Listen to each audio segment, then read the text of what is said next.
पहलगाममधील दहशतवादी हल्ल्यास्थळी केंद्रीय गृहमंत्री अमित शहा दाखल। बैसरगन खोऱ्यामध्ये भेट देत शहांकडून हल्ल्याचा आढावा। पहलगाममध्ये हल्ला करणाऱ्या दहशतवाद्यांचे फोटो समोर, 4 दहशतवाद्यांचा फोटो समोर आल्यामुळे तपासामध्ये मोठी मदत होणार आहे। दिल्लीमधील साउथ ब्लॉकमध्ये महत्त्वाची बैठक। संरक्षण मंत्री राजनाथ सिंह यांच्यासह एनएसए अजित डोवाल, सीडीएस अनिल चौहान आणि तीनही दलांचे प्रमुख बैठकीसाठी हजर।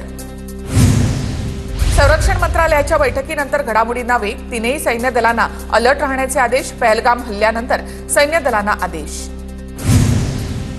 एनआयएची टीम पहलगाममध्ये दाखल। काल झालेल्या दहशतवादी हल्ल्याच्या ठिकाणी एनआयएकडून पाहणी। एनआयए फोरेन्सिक टीमकडून पुरावे एकत्र करण्यास सुरुवात। दहशतवादी हल्ल्यानंतर पहलगाममध्ये लष्कराकडून सर्च ऑपरेशन सुरू। लष्कर, स्थानिक पोलीस आणि एनआयएकडून सर्च ऑपरेशन।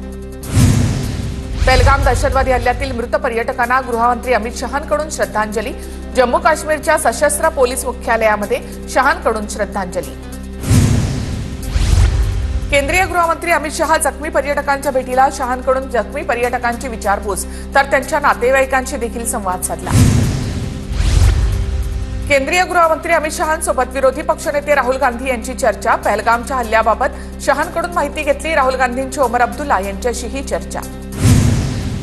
अमित शहा देशाच्या इतिहासातील सर्वात अपयशी गृहमंत्री।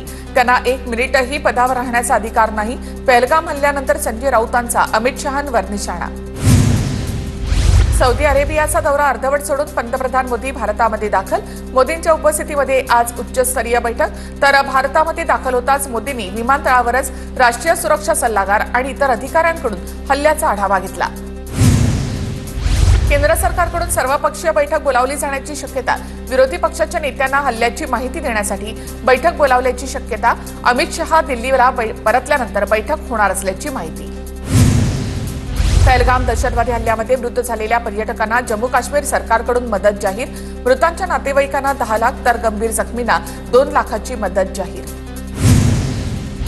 पहलगाममधील दहशतवादी हल्ल्याचा आयपीएलमध्ये निषेध नोंदवला जाणार। दोन्ही संघांचे खेळाडू काळी फीत बांधून सामना खेळणार। सामन्याच्या वेळी कोणतेही फटाके वाजवले जाणार नाहीत तर चीअर गर्ल सुद्धा नसतील। पहलगाम हल्ल्यापूर्वी दहशतवाद्यांकडून परिसराची रेकी केल्याची माहिती। सर्व हल्लेखोरांकडे अत्याधुनिक शस्त्र होती। हल्ल्याची सर्व कमान पाकिस्तानी दहशतवाद्याच्या हाती होती, सूत्रांची माहिती। पहलगाम हल्ल्याचा पाकिस्तानच्या रावळपिंडीमध्ये कट शिजला। सैफुल्लाह कसूरी उर्फ खालिद हल्ल्याचा मुख्य सूत्रधार। कसूरीसह लष्कर ए तोयबाचे आणखी 2 कमांडर सूत्रधार, सूत्रांची माहिती। जम्मू काश्मीरमधील बारामुल्लामध्ये दहशतवाद्यांकडून घुसखोरीचा प्रयत्न। लष्कराकडून 2 दहशतवाद्यांचा खात्मा। पहलगाममधील हल्ल्याशी आमचा संबंध नाही, पाकिस्तानचा दावा। दहशतवादी कारवाईचे आरोप फेटाळतो। हल्ल्याचा निषेध। पाकिस्तानचे परराष्ट्र मंत्री ख्वाजा आसिफ यांची माहिती। पहलगाममध्ये आलेले दहशतवादी पाकिस्तानी सैन्याचे कमांडो। पहलगाम हल्ला भारतासाठी पुलवामा 2। जम्मू आणि काश्मीरचे माजी डीजीपी SP वैद यांचा मोठा दावा।